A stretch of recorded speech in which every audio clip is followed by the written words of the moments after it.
India market invest মাইন্ডসেটে আপনাদের স্বাগত। যে চ্যানেলে নতুন এসেছেন তাদেরকে বলো প্লিজ চ্যানেলটাকে সাবস্ক্রাইব করবেন, লাইক করবেন, বেল আইকনটা প্রেস করবেন, তার সাথে অল বাটনটা প্রেস করবেন। নোটিফিকেশনটা কিন্তু সঙ্গে সঙ্গে আপনাদের কাছে গিয়ে পৌঁছাবে। দেখুন স্যার, ইরেডা অর্থাৎ Indian renewable energy development agency limited কোম্পানিটা এনবিএফসি কোম্পানি। রিনিউয়েবল সেগমেন্টে কিন্তু ফাইন্যান্স প্রোভাইড করে। কোম্পানিটার বিজনেসের আমূল পরিবর্তন হয়েছে। কোম্পানিটা এখন এমএসএমই সেগমেন্টেও এবং রিটেল সেগমেন্টেও কিন্তু ফাইন্যান্স প্রোভাইড করছে রিনিউয়েবল সেক্টরে। তো হর ঘর মুফত বিজলি যোজনাতেও কিন্তু এই কোম্পানিটা ফাইন্যান্স প্রোভাইড করছে।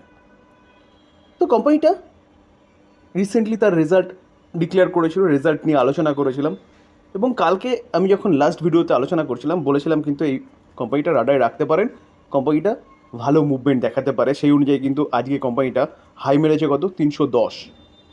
তো এই 310ই কিন্তু কোম্পানির 52 খাই। তো 310 মারার পরে কিন্তু দেখুন 294 এখন ট্রেড করছে।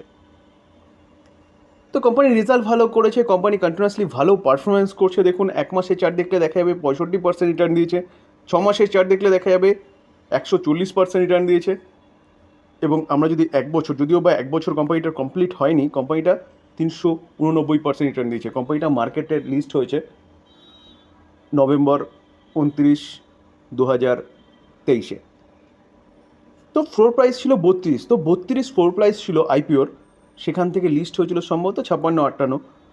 তো 56 বা 58-তে লিস্ট হওয়ার পরে কোম্পানি কিন্তু কন্টিনিউয়াসলি আপসাইড মুভমেন্ট দেখে এখন 310-এ আজকে টাচ করেছে এবং এখন চলছে 293-94।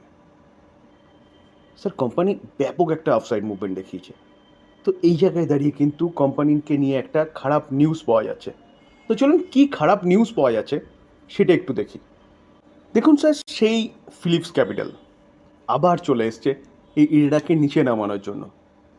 তো এই ফিলিপস ক্যাপিটাল বলছে কারেন্ট মার্কেট প্রাইস থেকে এই কোম্পানিটা 58% নিচে নামতে পারে, যেখানে আজকে কোম্পানিটা কিন্তু কোনো এক সময় 9% একটা আপসাইড মুভমেন্ট দেখিয়েছিল। তারা সেল রেকমেন্ডেশন দিচ্ছে। ফিলিপস ক্যাপিটাল হচ্ছে একটা ব্রোকিং হাউস, তারা কিন্তু বলছে কি 58% এই কোম্পানিটা নিচে নামতে পারে।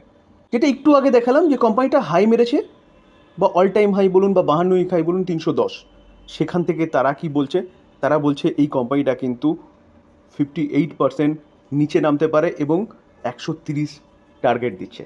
কে দিচ্ছে স্যার? আবারও দেখিয়ে দিই, ফিলিপস ক্যাপিটাল। এটা কিন্তু আমি বলছি না, একটা ব্রোকিং হাউস বলছে। দেখুন স্যার, আজকেরই নিউজ 9:52 নিউজ 15 তারিখ। দেখুন তারা আগে টার্গেট কত দিয়েছিল, জাস্ট মোটামুটি 3 মাস আগে Q4-এর রেজাল্ট ডিক্লেয়ার হওয়ার পরে তারা টার্গেট দিয়েছিল এই কোম্পানিটার 110, যেখানে কোম্পানিটা চলছিল সম্ভবত এই 180-90 ওখানে চলছিল।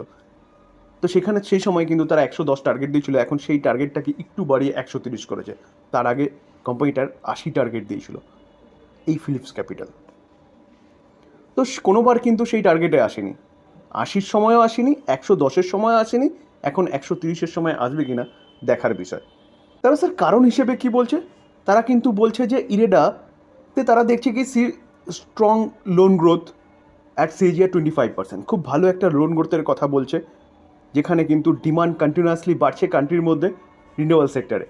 কিন্তু তারা বলছে যে but the earning growth is not expected to match that loan growth due to pressure on margin, অর্থাৎ মার্জিনের প্রেশারের জন্য কোম্পানির লোন গ্রোথ যেরকমভাবে বাড়ছে সেভাবে কিন্তু কোম্পানির যে প্রফিট সেটা কিন্তু অতটা বাড়বে না, এটাই কিন্তু তারা বলতে চাইছে। সেটা কিন্তু তারা আগেও বলেছিল। স্যার তারা আরও বলছেন, তারা Phillips capital expected IREDA earning growth 18% FY25, 20% FY26। কিন্তু তার পাশাপাশি তারা কি বলছেন যে রিটার্ন অন ইকুইটি অফ কত 16%। তারা আরও বলছে যে loan growth is high, return ratio are moderate, and there is a high exposure to the private segment, sir which undermines conviction for continue low credit cost. এইসবই কিন্তু কারণ তারা বলছে যে ইরেডার প্রফিট কমতে পারে। স্যার এইসব কারণেই কিন্তু ফিলিপস ক্যাপিটাল কন্টিনিউয়াসলি এই কোম্পানিকে সেল রেকমেন্ডেশন দিচ্ছে, আর যত সেল রেকমেন্ডেশন দিচ্ছে তত কিন্তু কোম্পানি হাই মারছে। তো এখনও কিন্তু তারা বলছে 58% নিচে নামতে পারে। তো স্যার এবার কি করবেন? দেখুন স্যার, আমি যে কোনো কোম্পানি নিয়ে আলোচনা করার সময় সবসময় বলি যে কোম্পানির বিজনেস দেখবেন স্যার, যে কোম্পানির বিজনেস কী বলছে এবং তার ম্যানেজমেন্ট কী বলছে। ব্রোকিং হাউস কী বলছে সেটা নিয়ে মাথা ঘামানোর কোনো দরকার নেই। যদি কোম্পানির বিজনেস ঠিকঠাক থাকে তাহলে কিন্তু এই কোম্পানি অনেক দূর পর্যন্ত যাবে। যেখানে কোম্পানিটা এতটা এক বছরে বা যবে থেকে লিস্ট হয়েছে তবে থেকে এতটা ভালো আপসাইড মুভমেন্ট দেখানোর পিছনে কারণ কি? কারণ কোম্পানির বিজনেস এবং একের পর এক অর্ডার, গভর্নমেন্টের পদক্ষেপ। তো গভর্নমেন্ট কিন্তু সিরিয়াসলি ভাবছে রিনিউয়াল সেক্টর নিয়ে। আর এই কোম্পানিটা কিন্তু রিনিউয়াল সেগমেন্টে ফাইন্যান্স প্রোভাইড করে, গভর্নমেন্টসের একটা হ্যান্ড। তো সেই জায়গায় দাঁড়িয়ে কিন্তু এই কোম্পানিটা ভালো পারফরমেন্স দেখাতে পারে। আমরা যদি কোম্পানিটার মার্কেট ক্যাপ দেখলে দেখা যাবে কত, প্রায় 80,000 করোড় মার্কেট ক্যাপ। কোম্পানিটার পি দেখলে দেখা যাবে 59.5 রয়েছে। তার পাশাপাশি দেখুন রিটার্ন অন ইকুইটি দেখলে দেখা যাবে 17.3 রয়েছে। রিটার্ন অন ক্যাপিটাল এমপ্লয় দেখলে দেখা যাবে 9.30। ফেস ভ্যালু 10 আছে, মানে পরবর্তীকালে কিন্তু কোম্পানি স্প্লিটও দিতে পারে। রিটার্ন অন ক্যাপিটাল এমপ্লয় একটু কম আছে, রিটার্ন অন ইকুইটি ঠিকঠাক আছে বলতে পারেন। যেখানে স্যার আমরা যদি নেট প্রফিট দেখলে দেখা যাবে কত, 215, 346, 634, 865, 865টা কোথায় এসছে, 1252, 1341। তো কোম্পানির প্রফিট কিন্তু continuously year on year basis বাড়ছে। তাহলে কি বুঝতে পারছেন? কোম্পানি বিজনেস ভালো করছে, যেখানে এখন কিন্তু জাস্ট রিনিউয়াল সেক্টরের শুরু। দেখুন আমরা যদি সেলস গ্রোথ দেখলে দেখা যাবে 5 বছরে 20%, 10 বছরের ডেটা অ্যাভেলেবেল নেই। 3 বছরে 23%, কারেন্ট ইয়ারে 43%। কোম্পানির সেলস গ্রোথ বাড়ছে। আমরা যদি কোম্পানির প্রফিট গ্রোথ দেখলে দেখা যাবে প্রফিট গ্রোথ কী বলছে, 10 বছরের ডেটা অ্যাভেলেবেল নেই। 5 বছরে 34%, 3 বছরে 53%, কারেন্ট ইয়ারে 45%। তাহলে কোম্পানির সেলস গ্রোথের সাথে সাথে কিন্তু কোম্পানির প্রফিট গ্রোথও কন্টিনিউয়াসলি বাড়ছে। সিএজিআর গ্রোথ নেই, কারণ 1 বছর এখনও কমপ্লিট হয়নি। রিটার্ন অন ইকুইটিও কিন্তু কন্টিনিউয়াসলি বাড়ছে। তো যতগুলো প্যারামিটার দেখলাম ততগুলো প্যারামিটারে কোম্পানি কিন্তু ভালো করছে। তো যে ফিলিপস ক্যাপিটাল যে কথা বলছে সে অনুযায়ী যদি কোম্পানির নিচেও আসুক না, ভালো কোম্পানি বাই করার অপরচুনিটি পাওয়া যাবে। তার পাশাপাশি গভর্নমেন্ট একের পর এক স্কিম আনছে এবং পিএলআই স্কিমও কিন্তু আসতে চলেছে, এরকম কিন্তু রিপোর্টের মাধ্যমে খবর পাওয়া যাচ্ছে এই বাজেটে। আমরা যদি জুন মাসের শেয়ার হোল্ডিং প্যাটার্ন দেখি, promoter 75%, foreign institution investor 2.70, foreign institution investor কিন্তু তার স্টেক সংখ্যা বাড়াচ্ছে। ডোমেস্টিক ইনস্টিটিউশন ইনভেস্টার তার স্টেক সংখ্যা কমাচ্ছে, কত আছে 0.42। এবং পাবলিক দেখুন, পাবলিক হচ্ছে 21.87% স্টেক হোল্ড করছে। তো যে শেয়ার হোল্ডিং প্যাটার্ন সেটাও কিন্তু ঠিকঠাক আছে বলতে পারেন। তো স্যার সবশেষে যদি আলোচনা করা যায় এই মূল জিনিসটাকে নিয়ে, তাহলে ফিলিপস ক্যাপিটাল কি বলছে অতটা মাথা ঘামিয়ে লাভ নেই। ভালো কোম্পানি, বিজনেস ভালো, ফিউচার ওরিয়েন্টেড বিজনেস করছে, ভবিষ্যতে কোম্পানির গ্রোথ আরও হবে। যদি স্যার এখান থেকে কিছুটা কারেকশন হয় তাহলে বাই করার অপরচুনিটি খুঁজতে হবে।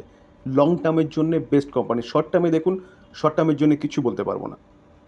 আজকে 1 মাস 2 মাস 3 মাসের মধ্যে যদি কোথাও কোনো যুদ্ধ দেখা দেয় তাহলে কোম্পানি এখান থেকে পড়তে পারে 50%। তো বিজনেস যদি বলেন, বিজনেস ঠিক আছে। লং টার্মে যারা ইনভেস্টার, লং টার্মের জন্য যারা চিন্তাভাবনা করেন তাদের জন্য কিন্তু এই কোম্পানি আরামসে হোল্ড করতে পারেন। এখান থেকে যদি ডিপে পাওয়া যায় তাহলে বাই করার অপরচুনিটি খুঁজতে পারেন, কারণ এই কোম্পানি ভবিষ্যতে এই জায়গায় থাকবে না। এখান থেকে কিন্তু অনেক গুণ রিটার্ন আপনাকে বানিয়ে দেবে। ডিসক্লেমার দেখি স্যার, কোম্পানির সম্বন্ধে নিউজ পাওয়া যাচ্ছিলো সেটা নিয়ে আলোচনা করলাম। কোনো বাই সেল রেকমেন্ডেশন দিই না, দিচ্ছিও না। এটাকে বাই সেল রেকমেন্ডেশন হিসেবে নেবেনও না। বাই করবেন, সেল করবেন নিজের ডিসিশনে, বা আপনি আপনার ফাইন্যান্সিয়াল অ্যাডভাইজারের সাথে কিন্তু কথা বলে নেবেন, তারপরে বাই করবেন বা সেল করবেন। আলোচনা এই পর্যন্ত। যদি ভালো লাগে, যা চ্যানেলে নতুন এসেছেন তাদেরগুলো প্লিজ চ্যানেলটাকে সাবস্ক্রাইব করবেন, লাইক করবেন, বেল আইকনটা প্রেস করবেন, তার সাথে অল বাটনটা প্রেস করবেন, নোটিফিকেশনটা কিন্তু সঙ্গে সঙ্গে আপনাদের কাছে গিয়ে পৌঁছাবে। থ্যাংক ইউ, ভালো থাকবেন।